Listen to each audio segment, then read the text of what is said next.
देखिए हर खबर यहीं पर, सब्सक्राइब कीजिए TV9 भारतवर्ष।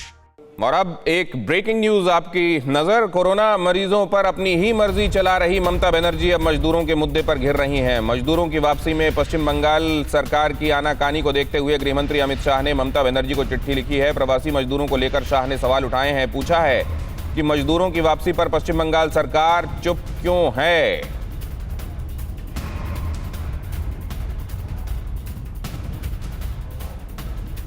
प्रवासी मजदूरों की वापसी को लेकर ममता की आनाकानी के बाद गृह मंत्रालय की तरफ से लिखी गई चिट्ठी और पूछा गया कि आप उनके वापस लौटने को लेकर स्पष्ट जवाब क्यों नहीं दे रहे हैं। और ये केंद्र के साथ तनाव के मसले में एक और नई कड़ी जुड़ गई। आप इसके पहले लगातार देख रहे हैं कि केंद्र के साथ वो अंतर मंत्रालयी केंद्रीय टीम गई हो वेस्ट बंगाल के दौरे पर, या फिर वहाँ राज्यपाल के साथ ममता की लगातार होती चिट्ठीबाजी।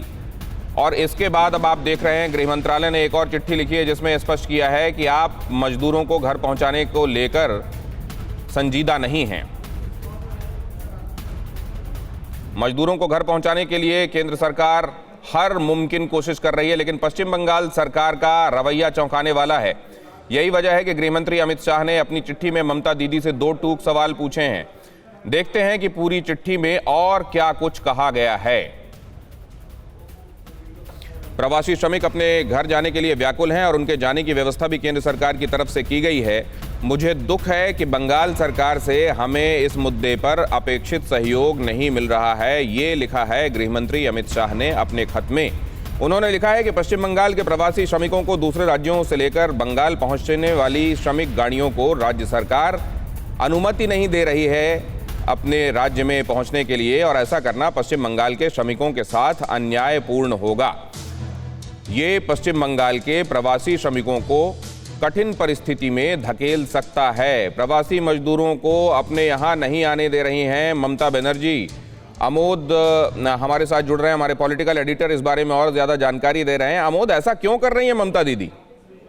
देखिए, निश्चित तौर पे ये बहुत चौंकाने वाला विषय है और ममता बनर्जी के सरकार की तरफ से बंगाल के ही लोगों को वापसी के मद्देनजर कोई बिल्कुल चुप्पी साधे रखना और कोई जवाब नहीं देना, ये सब कुछ चौंकाता है। खास करके कोरोना की महामारी फैली हुई है, हर जगह से जो प्रवासी मजदूर फंसे हैं अपने राज्य में वापस जा रहे हैं, वहाँ के मुख्यमंत्री हाथों हाथ ले भी रहे हैं और वापस भी कर रहे हैं, उनको क्वारंटाइन में रखा जा रहा है। लेकिन बंगाल सरकार का रवैया निश्चित तौर पे सबको चौंकाने वाला है और इसके पीछे जो वजह दिखता है दिनेश, वो मुख्य तौर पे यही लगता है कि वहाँ इंफ्रास्ट्रक्चर की जो कमी बार बार IMCT की टीम कह रही थी कि इंफ्रास्ट्रक्चर की कमी है, क्वारंटाइन सेंटर उतने नहीं बनाए गए हैं, आइसोलेशन सेंटर की कमी है।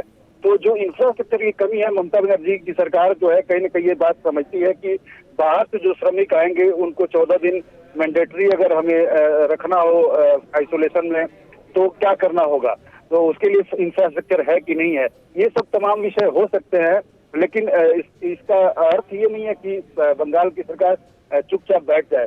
इसी बाबत आप समझिए कि कई राज्यों के मुख्यमंत्रियों ने गृह मंत्रालय में बात किया कि वहाँ से मजदूर जाना चाहते हैं वापस अपने राज्य में, लेकिन वहाँ की सरकार वहाँ कुछ जवाब नहीं दे रही है।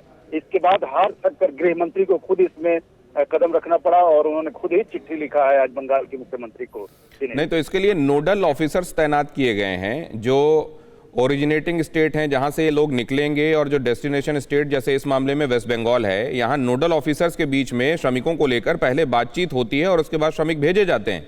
इस बातचीत में क्या वेस्ट बंगाल की तरफ से ये कहा गया कि हमको हमारे ही यहाँ के लोग जो बाहर गए हुए हैं काम के लिए वो नहीं चाहिए? देखिए, नोडल ऑफिसर की नियुक्ति जो हुई है, जहाँ के मुख्यमंत्री वहाँ के मुख्यमंत्री उस नोडल अधिकारी की नियुक्ति की वहाँ के राज्य के मुख्य सचिव के द्वारा किया गया है। लेकिन नोडल अधिकारी का रुख जो है वो राज्य सरकार की मंशा पे डिपेंड करता है। अगर राज्य सरकार की तरफ से उसको हरी झंडी मिलती है, उसके बाद ही वो आगे दूसरे जगह के जो नोडल अफसर है उनसे कोऑर्डिनेट करता है और अपने राज्य के श्रमिकों को वापस बुलवाने का सारा प्रबंध करता है, उनके ठहरने का प्रबंध करता है, उनके 14 दिन का जो व्यवस्था। अमोद, बहुत धन्यवाद आपका। आपके पास मैं लौटूंगा आगे भी जानकारी के लिए।